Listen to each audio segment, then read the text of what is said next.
안녕하세요. 5학년 1학기 사회 1단원의 세 번째 주제인 우리 국토의 인문환경. 그 중에서 이번에 인구 분포의 특징이네요. 교과서 64쪽부터고요. 먼저 오늘은 교과서에 있는 내용들을 쭉 한번 읽어보고 난 다음에 다시 설명을 추가해 볼까 해요.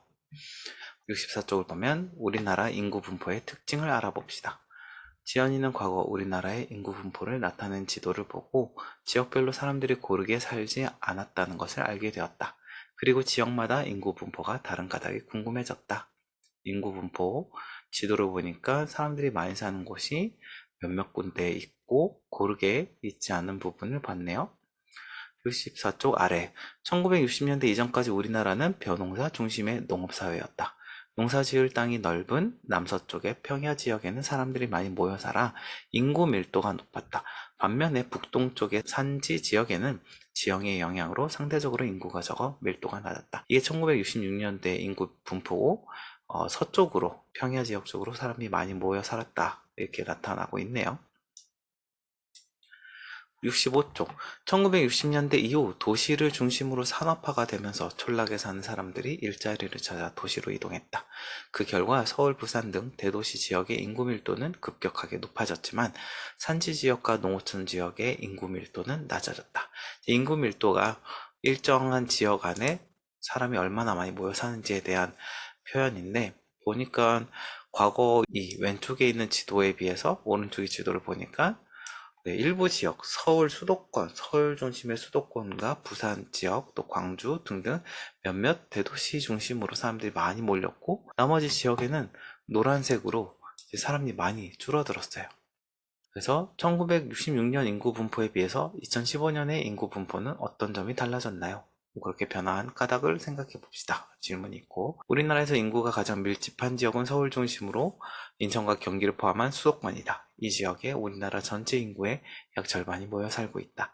부산, 대구, 광주, 대전, 울산의 광역시까지 포함하면 전체 인구의 약 70%가 대도시에 집중되어 있다. 그렇군요. 이 지도를 보면 알겠어요. 도시에 사람들이 잔뜩 모여 살고 있습니다. 66쪽을 이어서 보면 연령별 인구 분포도 지역적으로 차이가 있다. 이번에는 연령별이네. 14세 이하의 유소년층 인구는 많은 교육 혜택을 누릴 수 있는 대도시의 분포에 있다. 그리고 촌락 지역은 65세 이상 노년층 인구의 비율이 높다. 인구 분포가 지역적으로 고르지 않으면 여러 가지 문제가 발생한다. 인구가 늘어나는 지역에서는 주택 부족, 교통 혼잡, 환경 오염 등의 문제가 발생한다. 반면 인구가 줄어드는 지역에서는 일손 부족, 교육시설 부족, 의료시설 부족 등의 문제가 나타난다. 수도권에는 사람들이 많이 모여 살아가지고 살 곳이 모자라고 너무 교통도 많아지고 환경 오염 심해지고, 하지만 인구가 줄어드는 지역에는 네, 학교가 적어지고, 학교가 줄어들겠죠, 점점. 사람들이 없으니까 다닐 사람이. 일할 사람도 부족하고, 또 병원 등의 의료시설이 부족합니다. 이렇게 사람들이 다 도시로 이동하는 이유가 있다고 합니다. 이렇게 64, 65, 66을 쭉 훑어봤는데, 이제 한번 중요한 부분 표시하면서 약간 공부를 추가해 보도록 할게요. 저는 학생들하고 공부할 때 먼저 교과서의 글과 그림을 한번 훑어보고 그 다음에 중요하다고 생각되는 낱말들을 먼저 표시하게 합니다. 여기서도 한번 해볼까 봐요. 먼저 인구 분포. 우리나라의 인구 분포인데 설명 여기 나와 있죠. 우리 인구 분포를 나타내는 지도를 보고 여기서 핵심 문제가 나오죠.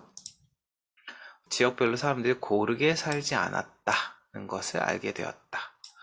이게 핵심이 내용이 되겠네요. 1966년 과거에 농사로 사람들이 많이 먹고 살 때 지도를 보면 그래도 도시 지역에 빨갛게 돼 있지만 전반적으로 사람들이 여기저기에 많이 모여 살았던 것 같아요. 그래서 1960년대까지 우리나라는 벼농사 중심의 농업사회. 네, 농사 지을 땅이 많은 게 제일 중요하겠죠. 농업사회니까요. 그래서 평야 지역. 평야 지역이라는 건 넓고 평평한 하천 주변에 넓고 평평한 지역이니까 농사 짓기 좋겠죠? 그래서 여기에 사람들이 모여 살아서 인구 밀도가 높았죠. 하지만 북동쪽의 산지 지역, 산지 지역은 농사 짓기 힘드니까 인구 밀도가 자연히 낮아지는 형태입니다. 또 그림으로 보면은 색깔을 보면 이렇게 왼쪽에 또 이제 강 주변의 넓은 평야 지역에 사람들이 많이 모여 살았고, 반면에 여기 산악 지역에는 농사 짓기 힘드니까, 이때 당시 농사가 주요 생산 수단이었으니까 농사를 많이 못 짓는 곳에는 당연히 사람들이 많이 모여 살지 못했습니다. 하지만 현대에 들어서서 2015년 지도가 나오는데요. 1960년대 이후 이제 도시 중심으로 산업화가 발달돼서 많은 사람들이 일자리를 찾아 도시로 이동했다. 왜냐면 예전에 시골에 살면서 농사 지으면서 살면 됐는데, 도시 지역에 다 공장이나 회사나 이런 일자리들이 있다 보니까 이제 농사만으로는 먹고 살기 힘들어졌으니까 새로운 일을 찾아서 도시 쪽으로 이동을 한 거죠. 그래서 서울, 부산 등 대도시 지역의 인구 밀도가 급격히 높아지고, 반면에 산지 지역과 농어촌 지역의 인구 밀도는 낮아졌다. 여기 이렇게 서울과 부산 지역에는 사람들이 많이 모여 살지만, 그 외 지역은 사람들이 다 이렇게 도시 지역으로 이동해서 마치 이렇게 블랙홀처럼 빨려들듯이 사람들이 수도권으로 이동한 것이죠.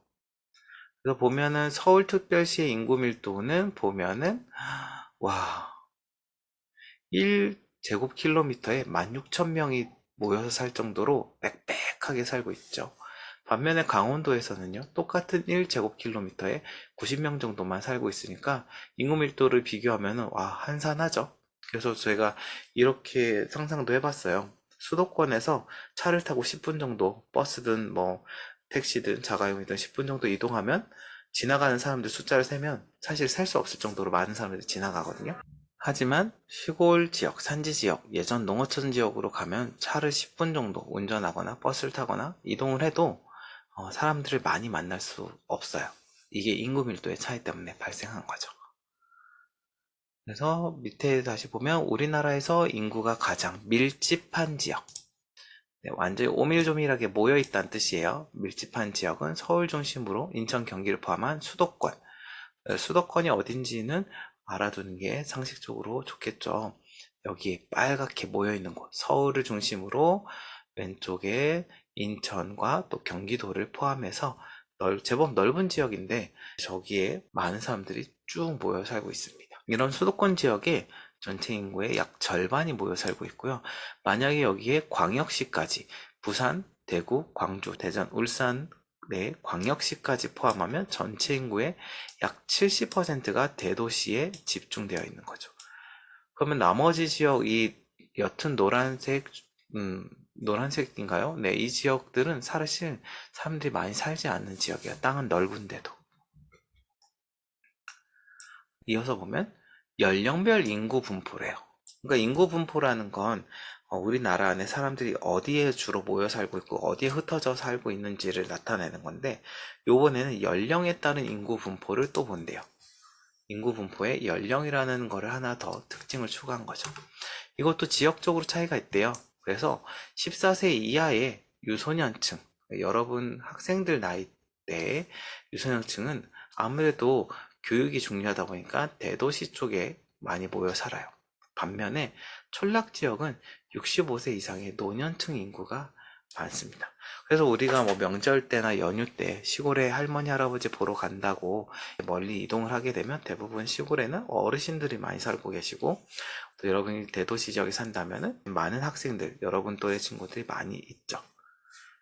그래서 인구가 연령별로도 좀 이렇게 모여 있는 정도가 다르다. 그래서 젊은 사람들은 보통 도시 쪽으로 많이 있고, 연령이 있으신 분들은 촌락 지역에 주로 살고 있다. 이런 분포가 나타나고 있습니다. 이렇게 인구 분포가 지역적으로 고르지 않으면 여러 가지 문제가 발생한대요. 인구 분포가 지역적으로 고르지 않으면 여러 가지 문제가 발생한다. 어떤 문제가 발생할까요? 이게 핵심이겠죠. 인구가 늘어나는 지역에서는, 여기 그림으로 표시가 되어 있네요. 인구가 늘어나는 지역에서는 살 곳이 부족해요. 아파트에 빽빽하게 그렇게 집을 쬐끄맣게 여러 채를 막 겹쳐서 지어도 사람들이 지낼 곳이 부족해요. 또 차가 너무 많아서 이동이 불편하고요. 또 차도 많고 공장도 많고 하다 보니까 환경이 오염되는 도시지역, 인구가 늘어나는 도시지역에 문제점이 있는가 하면, 반면에 인구가 줄어드는 촌락지역은요, 학교, 같은 교육시설이 부족해서 그나마 있는 아이들이 여러분 또래 또 친구들 학생들이 좀 더 불편하죠. 더 멀리 학교를 찾아가야 돼요. 그래서 도시 지역은 학교를 등교할 때 뭐 걸어서 10분, 15분 뭐 이 안으로 보통 많이 등교를 하게 된다면 조금 촌락 지역엔 학교가 더 멀 수가 있어요. 그래서 차를 타고 이동해야 되는 경우도 많이 있죠. 그 일을 해야, 농사 지으면서 이제 육체적인 일도 많이 해야 되는데, 그럴 일손이 부족해요. 너무 어르신들이 더 많이 있고, 젊은 분들은 대부분 일자리를 찾아서 도시로 이동했기 때문이죠. 또 이제 어르신들이 많으면 이제 병원도 가실 일도 많고, 의료시설이 많이 필요한데, 막상 또 사람들이 많이 살고 있지 않으니까 병원이 잘 생기지 않는 문제점도 있습니다. 그래서 응급, 응급 상황이 발생했을 때 병원을 가려고 하면은 상당히 먼 거리를 이동해야 하는 경우도 있어서 조금 문제가 됩니다. 여기 그림을 보면 여러분들의 가족들도 이렇게 이동했을 수도 있어요. 과거에 살던 지역에서 도시 지역으로 일자리를 찾아 여러분 부모님들이 또 함께 이사하는 그런 경우들이 많았고 지금도 계속되고 있죠. 그래서 점점 더 도시 지역에 사람들이 많이 살 거고요. 점점 더 촌락 지역에는 사람이 많이 안 살게 될 거예요. 이런 식으로요. 그래서 땅은 넓은데 사람이 많이 없는 지역과 땅은 좁은데 사람이 엄청나게 많이 사는 지역의 그런 사회 생활 환경의 차이가 정말 크게 나타날 것 같습니다. 여러분도 점점 느끼게 될 것이라고 생각합니다. 오늘은 우리나라의 인문 환경 중에, 이제 우리 국토의 인문 환경 중에 인구 분포를 특히 알아봤고요. 인구 분포는 사람들이 어디에 흩어져 살고 있는지에 대한 얘기이고, 1960년대 우리나라가 농업사회일 때 흩어져서 살던 모습하고 지금 현재 산업화된 이후에 도시로 집중된 인구가 집중된 지금의 모습하고 차이가 지도에서 극명하게 나타나고 있고요. 이렇게 사람들이 너무 도시에만 모여 살게 됐을 때 발생하는 문제들이 있다는 거 꼭 기억해 주시면 좋겠습니다. 그럼 오늘은 여기까지 하도록 하겠습니다. 감사합니다.